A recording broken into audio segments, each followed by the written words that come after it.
আজকের গল্পটি বাংলাদেশের একটি বনেদি শিল্প পরিবার নিয়ে। 1964 সাল থেকে টয়োটা ও হিনো ব্র্যান্ডের গাড়ির বাংলাদেশের একমাত্র পরিবেশক।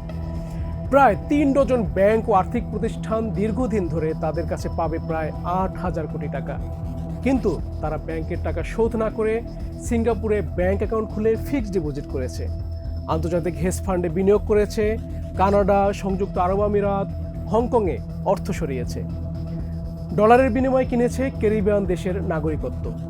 অনুসন্ধানে আমরা শতাধিক পৃষ্ঠার নথি সংগ্রহ করেছি, আন্তর্জাতিক কর্পোরেট রেকর্ড যাচাই করেছি, বিভিন্ন দেশের প্রতিষ্ঠান এবং নিয়ন্ত্রক সংস্থার সঙ্গে আমরা যোগাযোগ করেছি। একে একে সামনে এসেছে এমন সব তথ্য যেগুলো মিলিয়ে তৈরি হয়েছে নাভানা গ্রুপের বিশাল অফশোর আর্থিক সাম্রাজ্যের চিত্র। গল্পটা শুরু হয় 2007 সালে। আমাদের হাতে আসে সিঙ্গাপুরের ইউনাইটেড ওভারসিজ ব্যাংকের একটি প্রিভিলেজ ব্যাংকিং হিসাবের স্টেটমেন্ট। এই হিসাবটি নাভানা গ্রুপের চেয়ারম্যান শফিউল ইসলাম কামাল এবং তার বড় ছেলে গ্রুপটির সিনিয়র ভাইস চেয়ারম্যান সাইফুল ইসলামের যৌথ নামে। স্টেটমেন্টে দেখা যায় কয়েক লাখ সিঙ্গাপুরি ডলারের স্থায়ী আমানত রয়েছে এই অ্যাকাউন্টে। শুধু তাই নয়, আন্তর্জাতিক hedge fund Permal FX financials and futures লিমিটেডে বিনিয়োগ রয়েছে। আরও একটি বিষয় আমাদের দৃষ্টি আকর্ষণ করে, এই ব্যাংক হিসাবে সিঙ্গাপুরের একটি আবাসিক ঠিকানা নয়, একটি বাণিজ্যিক ঠিকানা ব্যবহার করা হয়েছে। স্বাভাবিকভাবেই প্রশ্ন ওঠে, এসব সম্পদ কি বাংলাদেশ ব্যাংকের অনুমোদন নিয়ে রাখা হয়েছিল? আমরা সেই প্রশ্ন নিয়ে বাংলাদেশ ব্যাংকের কাছে যাই। তাদের উত্তর ছিল স্পষ্ট। নাভানা গ্রুপ বা তাদের মালিক পক্ষ বিদেশে সব সম্পদ, ব্যাংক হিসাব বা বিনিয়োগের জন্য কখনো কোনো অনুমোদন নেয়নি।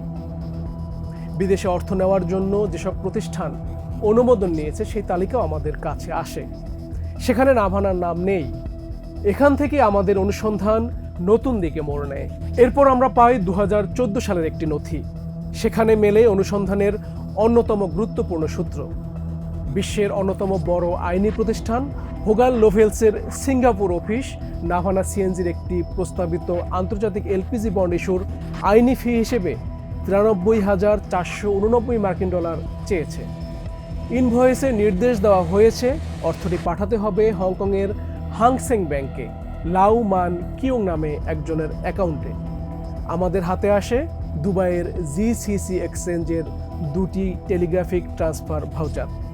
অবিশ্বাস্যভাবে সেখানে একই পরিমাণ অর্থ, একই ব্যাংক হিসাব, একই রেফারেন্স নাম্বার এবং একই সুবিধাভোগীর তথ্য পাওয়া যায়। অর্থাৎ ইনভয়েসে যে অর্থের কথা বলা হয়েছে সেটি দুবাই হয়ে হংকংয়ে গেছে। কিন্তু এখানেই সবচেয়ে গুরুত্বপূর্ণ প্রশ্ন, বাংলাদেশ থেকে এই অর্থ দুবাইয়ে গেল কিভাবে? বাংলাদেশের আর্থিক গোয়েন্দা ইউনিট বিএফআইও এখন এই অর্থের উৎস এবং পুরো অর্থ প্রবাহ খতিয়ে দেখছে। আমাদের হাতে আসে the bank of New York মেলনের বেনিফিশিয়াল ওনারশিপ ঘোষণাপত্র, আন্তর্জাতিক বন্ড ইস্যুর নথি, বিদেশি স্টক এক্সচেঞ্জে তালিকাভুক্তির পরামর্শক চুক্তি। আমরা তখন বাংলাদেশ সিকিউরিটিজ অ্যান্ড এক্সচেঞ্জ কমিশনের সঙ্গে যোগাযোগ করি। তারা জানায় এই বন্ড ইস্যু বা প্রাইভেট প্লেসমেন্ট সম্পর্কে তাদের কাছে কোনো তথ্য নেই। ঢাকা স্টক এক্সচেঞ্জেও এই বিষয়ে কোনো মূল্য সংবেদনশীল তথ্য প্রকাশ করেনি নাভানা গ্রুপ। এরপর আমাদের হাতে আসে আরও 2টি নথি, 2টি বিদেশি পাসপোর্ট, একটি 2020 সালের, অন্যটি 2022 সালের, 2টি অ্যান্টিগুয়া ও বারবুডার। এই দেশটি বিনিয়োগের বিনিময়ে নাগরিকত্ব দেয়। আমরা বাংলাদেশ ব্যাংকের কাছে জানতে চাই এই বিনিয়োগের অনুমোদন নেওয়া হয়েছিল কি না। সেখানে উত্তর আসে না। এরপর আমরা অনুসন্ধানে কানাডার সংযোগ খুঁজে পাই। নথি বলছে নাভানা গ্রুপের ভাইস চেয়ারম্যান সাইফুল ইসলাম সুমন দীর্ঘদিন ধরে কানাডায় অবস্থান করছেন। 2020 সালে তার বিরুদ্ধে পাচারের অর্থে কানাডায় ব্যবসা গড়ে তোলার অভিযোগে অনুসন্ধান শুরু করেছিল দুর্নীতি দমন কমিশন দুদক। তদন্ত সম্পর্কে অবগত 2 কর্মকর্তা আমাদেরকে জানিয়েছেন পরে আওয়ামী লীগ সরকারের রাজনৈতিক প্রভাবে সেই অনুসন্ধান বন্ধ হয়ে যায়। কিন্তু এখানেই পুরো গল্পের সবচেয়ে বড় বৈপরীত্য।